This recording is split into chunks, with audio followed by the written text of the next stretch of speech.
Hi guys, मैं हूं शांतनु और आज जिस शो को मैं रिव्यू करूंगा उस शो का सब्जेक्ट मैटर है मैरिटल। लेकिन रिव्यू शुरू करने से पहले इस शो के अगेंस्ट ट्विटर पे काफी ट्वीट्स चल रहे हैं, मैं आपको वो पढ़ के सुनाना चाहता हूं। बट बी वेयर, अगर आप एक महिला हैं जिन्होंने very very sadly and extremely unfortunately sexual assault सहा है, आप एक विक्टिम रही हैं, ये ट्वीट्स आपको ट्रिगर कर सकते हैं। And also please keep in mind कि ये ट्वीट्स जो मैं आपको पढ़ के बताने वाला हूं ये किन्हीं बच्चों ने नहीं करे हैं, grown men are making these tweets. भाई बुरा मान या भला, अगर मैंने भैंस पाली है, उसे रोज चारा भी डालता हूं, टाइम से गोबर भी करने ले जाता हूं, तो उसे बदले में मुझे कुछ तो देना होगा, वरना भैंस जा सकती है। और नीचे स्क्रीनशॉट डाला हुआ है शो में से एक सीन का जहां पे फीमेल लीड का करता है उसका खुद का पति। मतलब ये आदमी अपनी बीवी को घर पे बांधी एक भैंस से कंपेयर कर रहा है। जिम और ओयो में चलेगा, लेकिन हस्बैंड के साथ ये मैरिटल रेप हो जाता है। Feminist logic. I have just one question, why did she marry him if she isn't attracted to him? Even if he does not do anything and just says he wants sex, he will be called a rapist and arrested. Also, the same girls will sleep around and increase body count before marriage. Simply don't get married if you aren't attracted to the man and don't want to have sex with him. This perpetual victim card, gaslighting and guilt tripping men won't work anymore. अब show में female lead कभी भी अपने पति को sex करने के लिए मना नहीं करती। यह भी दिखाया जाता है कि शादी वाले दिन उसकी तबीयत ठीक नहीं होती, इनफैक्ट फेरों के टाइम उसको दवाई भी दी जाती है। सुहाग रात वाले दिन वो बस इतना बोलती है अपने पति को कि आज मेरी तबीयत ठीक नहीं है, let's do it some other time, लेकिन वो फिर भी उसका करता है। इस ट्वीट ने उस सीन को ही बदल दिया। एक और बड़ा ही misleading tweet about this show story line आपको पढ़ के बताता हूं। If women have the right to consent to sex even after marriage, then men also have the right to seek divorce over the lack of intimacy. Marriage isn't a free pass to enjoy benefits without responsibility. Lack of intimacy की तो बात ही नहीं करता show. लड़की show में अपने पति के साथ इंटीमेट होना चाहती है, बस वो फोर्सफुली नहीं होना चाहती, वो फोर्स्ड इंटरकोर्स नहीं करना चाहती। All she asked was a day of relaxation. Now let us suppose a situation. आप एक शादीशुदा आदमी हैं, आप भी काम करते हैं, आपकी पत्नी भी काम करती है, आप दोनों के इक्वली लॉन्ग वर्किंग आवर्स हैं और एक रात आप दोनों बिल्कुल एग्जॉस्टेड घर आते हैं। अब आपका मन कर रहा है अपनी बीवी के साथ सेक्स करने का, आप उसके पास जाते हैं, उससे ये पूछते हैं that would you want to have sex tonight, लेकिन वो बहुत ज्यादा एग्जॉस्टेड है और वो कहती हैं आज नहीं फिर कभी। तो क्या आप उसके साथ जोर जबरदस्ती करेंगे और उसके साथ सेक्स करने की कोशिश करेंगे? एक कपल में फिजिकल इंटीमेसी और जस्ट सेक्स में बहुत ज्यादा फर्क होता है। नाउ लेट्स से कि एक अरेंज मैरिज के सेटअप में लड़का लड़की ऑफ कोर्स एक दूसरे को बहुत पहले से नहीं जानते और शादी के फॉलोइंग डेज में लड़की लड़के से रिक्वेस्ट करती है कि अभी हम थोड़ा सा एक दूसरे को इमोशनली और जान लेते हैं, then our physical intimacy would be even better. तो क्या वो लड़की गलत है टू आस्क फॉर दिस, और साथ ही क्या वो लड़का सही है उस लड़की के साथ forcefully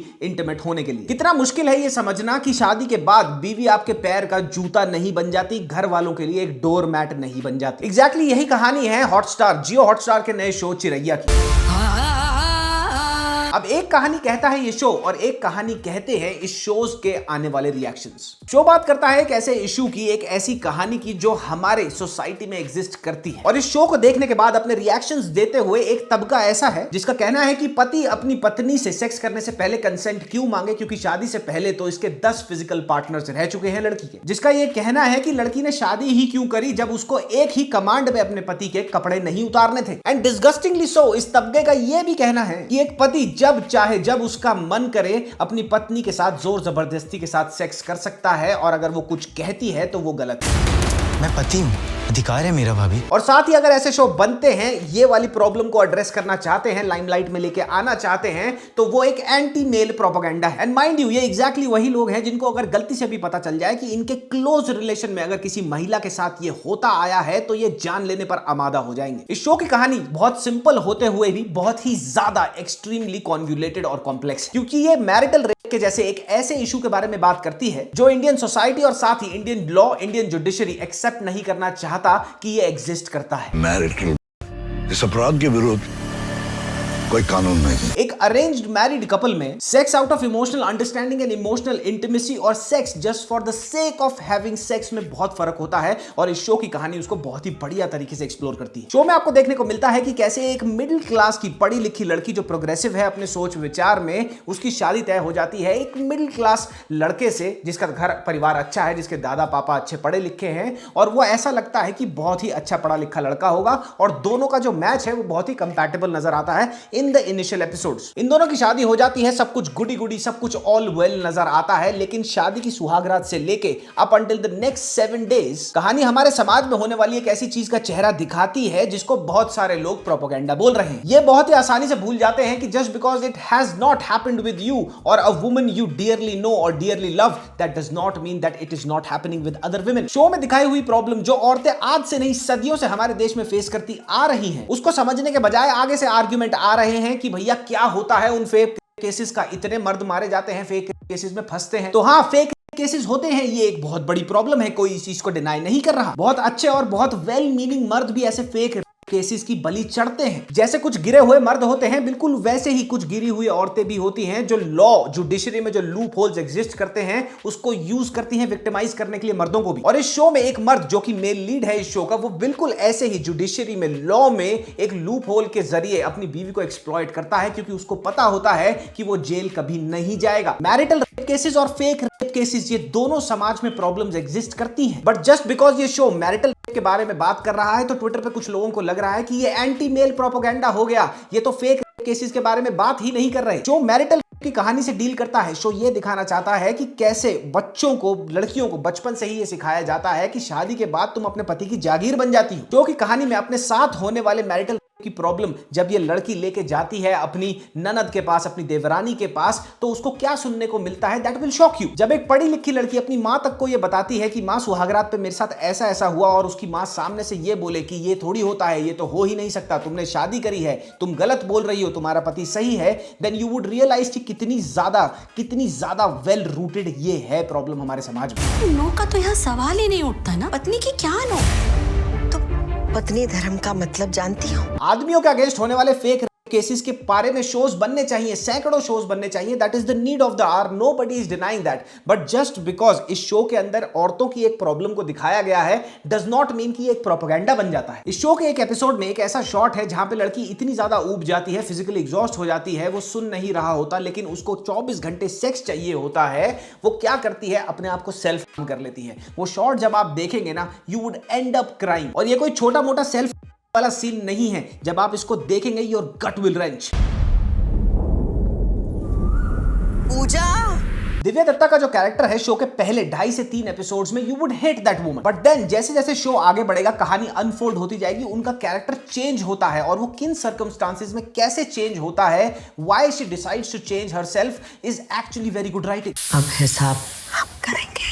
A thing as normal as female periods, इसको कैसे हमारी सोसाइटी ने टैबू बना दिया है, इसके बारे में बात कैसे नहीं कर सकते टियर 2 या डीप टियर 3 सिटीज के लोग, वो भी बड़ी अच्छी तरह से दिखाया गया है शो। अब शो की कहानी में आप ये देखेंगे, 6 एपिसोड्स में आपको ये दिखाया जाता है कि जो औरतें जिनको पीरियड्स बोलने में संकोच होता है, उनके सामने ही लाके मैरिटल का एक केस रखती है एक पढ़ी लिखी लड़की, और उसको कैसे ट्रीट करा जाता है, this will make you think for days. Sanjay Mishra साहब का कैरेक्टर आपको बताएगा कि कैसे बाहर से कोई बंदा बहुत पढ़ा लिखा, बहुत ही अचीवर दिख सकता है कि भैया हाँ मैं इतना एजुकेटेड हूं, हाँ मैं प्रोफेस करता हूं, हाँ मैं इक्वालिटी के लिए स्टैंड करता हूं, लेकिन जब बात उसके अपने बेटे पे आ जाती है तो वो कैसे कन्नी काट लेता है। शो में मेरे हिसाब से सबसे ज्यादा इंपॉर्टेंट कैरेक्टर है इस शो का मेल लीड, क्योंकि इसको देखने के बाद हमें बहुत ही गंभीरता से कुछ चीजों के बारे में सोचना चाहिए, क्योंकि ये पिक्चर पेंट करता है, एक स्पिटिंग इमेज पेंट करता है उस मॉडर्न डे आदमी, उस मॉडर्न डे लड़के की, जो लड़कियों से रिफ्यूजल नहीं झेल पाता, हार्ट ब्रेक नहीं झेल पाता। ये लड़कियों को कंटिन्यूअसली मैसेज करता है सोशल मीडिया पे, और अगर आगे से लड़कियां मैसेज नहीं करती तो उनको गंदी गंदी गालियां देता है डीएम में। एक ब्रेकअप के बाद कट्टर एंटी वुमन बन जाता है। फिजिकल इंटीमेसी के बारे में वो हार्डली कुछ जानता है, और फिर ये सारी की सारी इनसिक्योरिटीज जो मैंने अभी आपको गिनाई, वो पोटेंशियली प्रोजेक्ट करता है किस पे, अपनी बीवी पे, जिसके साथ उसकी अरेंज्ड मैरिज तय हुई। और यही लड़का सबसे ज्यादा डेंजरस पता है कब बन जाता है, बिल्कुल उसी सिनेरियो में जो सिनेरियो में इस लड़के को इस शो में दिखाया गया है, यानी कि बाहर जब वो अरेंज मैरिज करने के लिए जा रहा है तो बहुत ही अच्छा दिखाएगा अपने आप को, लेकिन जिस दिन शादी हो गई उस दिन के बाद से उसको लगता है कि वो घर पे एक भैंस बांध के ले आया है, and what he does with her behind the closed doors is unfathomable. कहानी कहीं भी लैग नहीं करती है, टू द पॉइंट रहती है through out it's running time, that is 6 long episode. कुछ ऐसी घटनाएं दिखाई गई हैं, कुछ ऐसे सीन्स, सेंसिटिव सीन्स दिखाए गए हैं शो के अंदर, जो अगर आप एक महिला हैं या फिर if you are a man who deeply feels for the woman around her and in general respects women आपको स्टार्टर या ट्रिगर कर सकते हैं। एक आदमी सेक्स के टुवर्ड्स इमोशनली कैसे वायर्ड है और एक महिला सेक्स के टुवर्ड्स मेंटली और इमोशनली कैसे वायर्ड है, ये दो चीजें बहुत अलग हैं। दोनों ही जेंडर्स बहुत अलग तरीके से सेक्स को देखते हैं और इसी की डेप्थ आपको दिखेगी शो की लिखाई में। शो की कहानी आपको एक और चीज पर रिफ्लेक्ट कराएगी कि भैया education is not the issue. पढ़ा लिखा हो सकता है बंदा, पढ़ा लिखा हो सकता है लड़के का बाप, लड़के का दादा, he could actually come from a very well educated family. और साथ ही उसके घर के मर्द जो उससे बड़े हैं वो भी उसके लिए एग्जाम्पल सेट करते हैं कि अपने घर की औरतों को कैसे अच्छे तरह से वेल मैनरिज्म्स के साथ ट्रीट करना है। लेकिन फिर भी वो लड़का कुछ ऐसी चीजें देखते बड़ा हुआ है जिसके चलते सेक्स को लेके, औरतों को और सेक्स को लेके ना उसका दिमाग बहुत ही अलग तरीके से वायर हो जाता है। उस चीज पे भी बड़ी अच्छी तरह लाइट डालती है। घर का बेटा है तो राजा बेटा ही होगा, आंख का तारा ही होगा, ये तो कुछ गलत कर ही नहीं सकता। ये हम सब ने देखा है growing up in an Indian environment, in an Indian society, in an Indian house hold. हमने ये सब देखा है कि लड़कों की तरफ कैसे सोसाइटी ज्यादा बायस्ड होती है और यहां पे भी उसकी क्या इंप्लीकेशंस हो सकती हैं बड़ी सही तरीके से दिखाया है। मेल लीड के रिलेशनशिप में एक कैरेक्टर आपको आदमी का और दिखेगा शो के अंदर। अब ये कैरेक्टर बहुत ही स्वीट है, अपनी बीवी को बहुत ही अच्छी तरह से रखता है, बहुत ही मैनर्ड तरीके से उसके साथ बिहेव करता है और बहुत ही ज्यादा स्वीट है बाकी सारी घर की औरतों से भी। लेकिन कुछ लोग इसको शो के अंदर अल्फा कंसीडर नहीं करते, कमजोर कंसीडर करते हैं। इस कैरेक्टर को शो का मेल लीड जो होता है वो कंसीडर करता है कि बहुत ही कमजोर है ये आदमी, ये तो अथॉरिटी से चीख चिल्ला के अपनी बीवी से बात नहीं करता, बड़े प्यार से बात करता है, तो ये बड़ा कमजोर होगा। गलती पकड़ी जाने पर, सारी की सारी बात परिवार वालों के सामने आ जाने पर माफी किसको मांगनी चाहिए, शर्मनाक शर्मसार किसको हो जाना चाहिए और होता कौन है, ये जब आप देखोगे आपका खून खोल जाएगा। टीनू आनंद साहब ने बड़ा ही जबरदस्त एक कैरेक्टर प्ले किया है और बहुत ही इंटरेस्टिंग कैरेक्टर है वो। और वो कैरेक्टर ना इनडायरेक्टली स्लैप है ये जो आजकल नई क्रॉप आई है ना so called pseudo alpha males की, उनके तमाचा है। शो की कहानी के अंदर एक फेक डाउरी के केस का भी एंगल है जो काफी डिबेटेबल है, लेकिन जैसे वो प्ले आउट होता है, उसको लिखा गया है, उसका बिल्डअप दिया गया है, आपको लगेगा कि भाई ये एक्चुअली में सही है या गलत है। That will keep you very engaged. अब ये शो जो कहानी कहना चाहता है, जो क्रिटिकल प्रॉब्लम हमारी सोसाइटी में है मैरिटल की, जिसको सुन के लोग डिनाई कर देते हैं कि ऐसा तो हो ही नहीं सकता, उसको बड़े स्टुपेंडस तरीके से एड्रेस करता है, लाइमलाइट में लेके आता है। Kudos to that. स्त्री पुरुष संबंध बड़े उलझे हुए होते हैं, उसे सुलझाने में, परखने में इंसान से गलती हो जाती है। लेकिन फ्रॉम अ प्रोडक्शन वैल्यू ये पूरे का पूरा शो बहुत ही पुअर दिखता है। पूरे शो में बहुत ही फ्लैट लाइटिंग है, सिनेमेटोग्राफी नाम की चीज एग्जिस्ट ही नहीं करती। डायरेक्शन कुछ ऐसी है, शूट कुछ ऐसे करा गया है कि बहुत सारे इमोशंस जो कैरेक्टर्स, जो लीड्स हैं शो के, वो कन्वे करना चाहते हैं, वो आपको आके लगेंगे नहीं as an audience. Production value wise, messaging wise नहीं, production value wise everything that you will see in this show screams low budget. And very honestly saying, अगर इस शो के पास बहुत बढ़िया बजट होता ना और इस नेटफ्लिक्स का जैसे कोहरा शूट करा गया था वैसे शूट होता, या फिर अमेज़न प्राइम का खौफ जैसे शूट करा गया था वैसे शूट होता, तो ये अलग ही लेवल पे वायरल होता, शो अलग ही लेवल पे हिट करता। शो की फीमेल लीड है प्रसन्ना बिष्ट और जो मेल लीड है उनका नाम है सिद्धार्थ शॉ। प्रसन्ना ने अपना character as the victim in this marriage बहुत ही बखूबी निभाया है, बहुत अच्छा आपको उनका काम लगेगा। At the same time Siddharth के इमोशंस मुझे कहीं ना कहीं बहुत रिस्ट्रिक्टेड लगे। मैं और ज्यादा उसमें डीमन, और ज्यादा वो मॉन्स्टर देखना चाहता था ताकि वो फीलिंग आए उस शो के अंदर से, कहानी में से वो निकल के आए कि कितना बुरा आदमी ये है,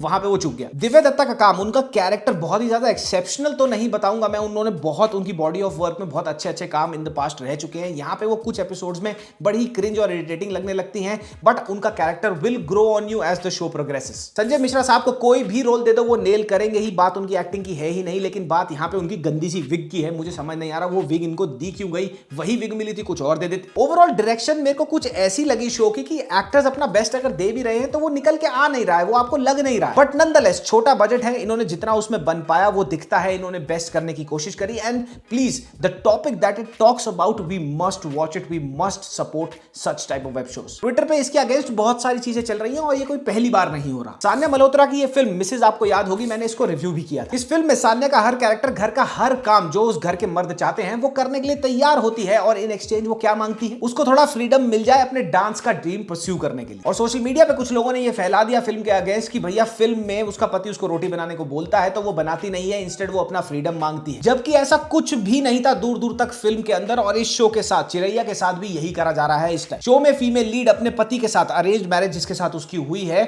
उसको चूज करती है, उसके साथ शादी करती है, सब कुछ जानते हुए वो पढ़ी लिखी है और वो सेक्स भी करना चाहती है, फिजिकली इंटीमेट भी होना चाहती है, लेकिन वो फोर्सफुली नहीं करना चाहती। और कुछ लोग यही नहीं समझना चाहते पर इस चीज को अपने ईगो पे लिए बैठे। औरतों के साथ होने वाला मैरिटल और फेक केसेस अगेंस्ट मैन। ये दोनों ही प्रॉब्लम्स बहुत ही बड़ी प्रॉब्लम्स हैं और इन दोनों प्रॉब्लम्स को आप एक तोले पे रख के नहीं जज कर सकते कि ये प्रॉब्लम इससे बड़ी है, वो इससे ज्यादा भारी है, इसमें तो ये होता है, तुमने तो वो किया था। ये नहीं होता। आदमियों के साथ हुए फेक केसेस के बारे में शोज कम बनते हैं, I completely agree to that. लेकिन चिरैया जैसे शोज जो औरतों के इश्यूज, इतने लॉन्ग स्टैंडिंग इश्यूज के साथ डील करते हैं, अगर उनके बारे में बात हो रही है तो क्या वो गलत हो जाते हैं? मैंने हमेशा से एक बात कही है कि अगर कोई एक चीज है जो एक्चुअली में जेंडर फ्लूइड है तो वो है दोनों जेंडर्स में टॉक्सिसिटी। एक आदमी भी बुरा आदमी हो सकता है, एक औरत भी बुरी औरत हो सकती है। दोनों जेंडर्स की बहुत ही लॉजिकल प्रॉब्लम्स है, बहुत ही ओमनी प्रेजेंट ये प्रॉब्लम्स है दोनों जेंडर्स की। इन दोनों को इंडिविजुअलिस्टिकली देखना होगा, कहानियों को सुनना होगा, ना कि हर किसी जगह पर जाके लॉगर हेड पे की लड़ाई कर लो, भैया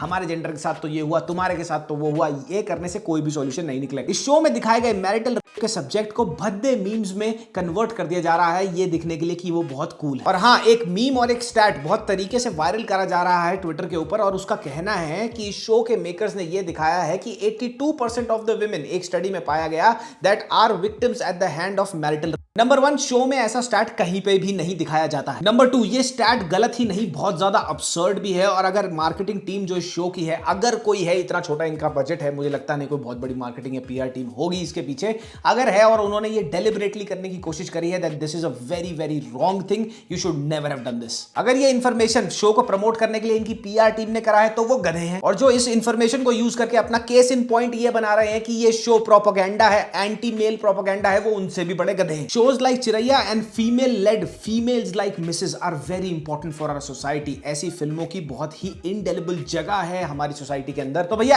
as far as my review of Chiraiya goes, तो ग्रेट मैसेजिंग है, ग्रेट स्टोरी टेलिंग है, लेकिन प्रोडक्शन वाइज बहुत खराब। क्या आपको ये शो देखना चाहिए? एब्सोल्युटली। क्या आप इसको बिंज कर सकते हैं? एब्सोल्युटली। मैं बहुत सारे शोज को आजकल बिंज नहीं कर पाता, लेकिन मैं इसको बिंज कर पाया। काफी बढ़िया है, क्रंची कहानी है, फटाफट फटाफट चलती है। और हाँ, अपने साथ जो आपके घर में मर्द है ना, उनके साथ उनको बिठाकर जरूर देखना ही।